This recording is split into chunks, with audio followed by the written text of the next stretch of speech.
everyone, welcome to Mystic Queen PH. For those who are new here, my name is Rowena.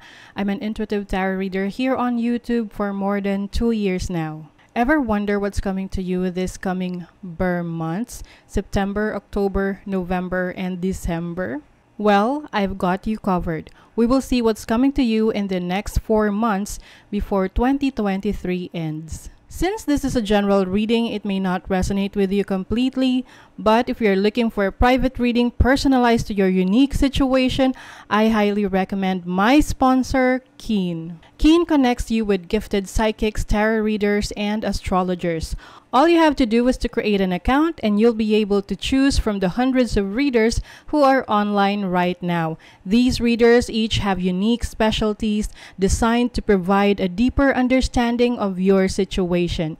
You can choose whichever reader best suits your needs and you'll be able to connect with them via phone call or text chat. You can have a reading in an instant, whenever you want, wherever you are, because Keen is available 24 hours a day, 7 days a week, so you don't have to wait for a schedule. I've been using Keen for more than 6 months now, and Keen has been my go-to psychic app whenever I need clarity. I remember one of my favorite psychic tarot readers predicted that I will get myself into a business before the year ends, and it's currently happening now and things are doing well with it.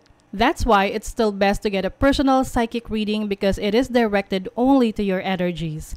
Now, here's your chance to get a personalized reading from Keen. As a new customer in Keen, you can try your first 10 minutes for only $1.99, which is up to $99 in savings. And that's already a great deal to start.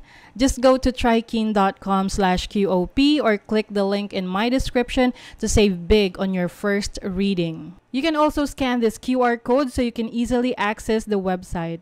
This is the cheapest psychic reading that you could ever have online. Imagine that's only $1.99 or 110 pesos, and that's already for a 10-minute private reading. So go to trykeen.com/QOP or click the link in my description and on the pinned comment to get a reading and enjoy a huge discount. Thank you so much for sitting through that, and thank you so much, Keen, for this opportunity. Now, let's go to your reading.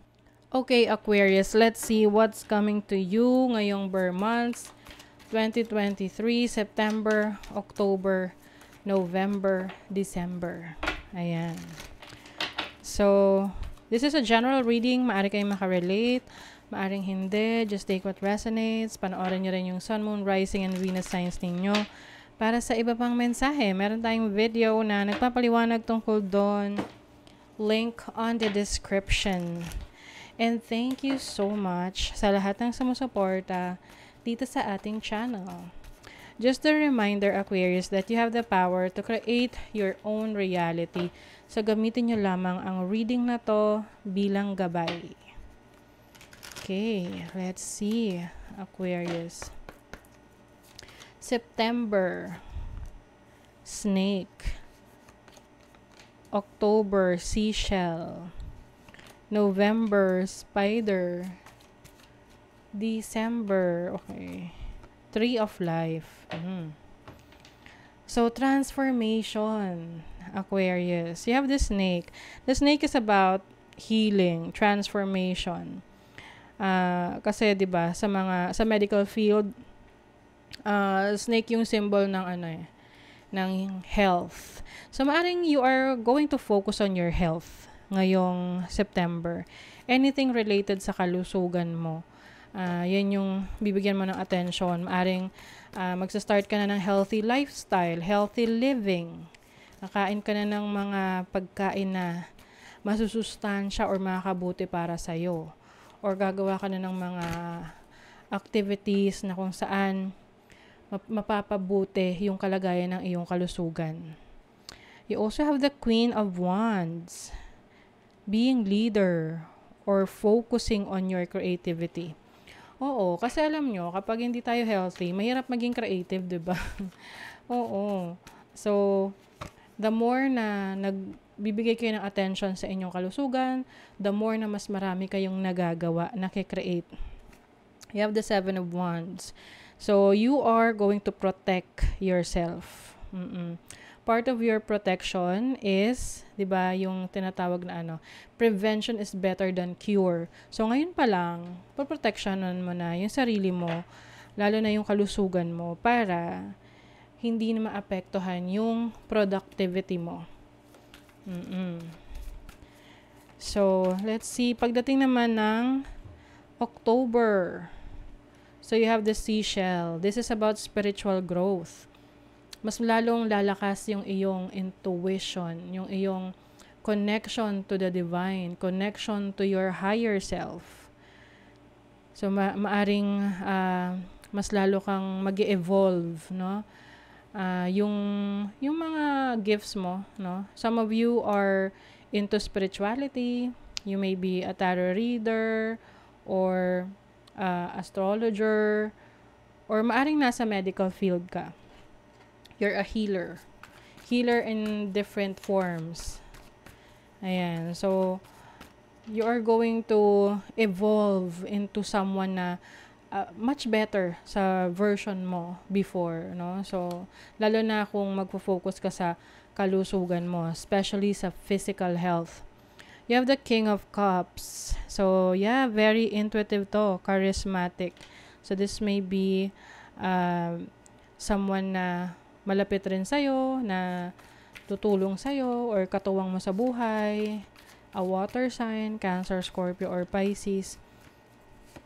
And then you have the Two of Swords. Meron kang malaking desisyon na kailangan gawin ngayong October. Posibleng related to sa kalusugan mo or sa creativity mo. So, tingnan natin anong area of life tong decision na to. Ooh, relationship. So, yung iba sa inyo, baka meron kayong kailangan pagdesisyonan sa isang connection, sa connection nyo sa isang tao. Can be romantic, friendship, no? Kung dinideserve nyo pa ba yun? Kung magsistay pa ba kayo sa taong yun, no? Kaya nga siguro meron ditong evolution, no? Kasi nag-evolve ka, nagbabago ka. So, maaring itong taong to dati, okay kayo, okay sa'yo itong taong to na kung paano ka itrato, maaring ngayon nagbabago, so ikaw nagbabago rin yung gusto mo. So, medyo mahirap yung decision na to, but you should face it, no? Kailangan mo talagang harapin yan. So, pagdating ng November, meron ditong Spider. Spider is about your trust, yung tiwala mo sa sarili mong kakayanan. Yung iba, maaring meron kayong tatrabahuhin ngayong November, pero pagkatapos ng trabahuhin, maghihintay na lang kayo ng rewards.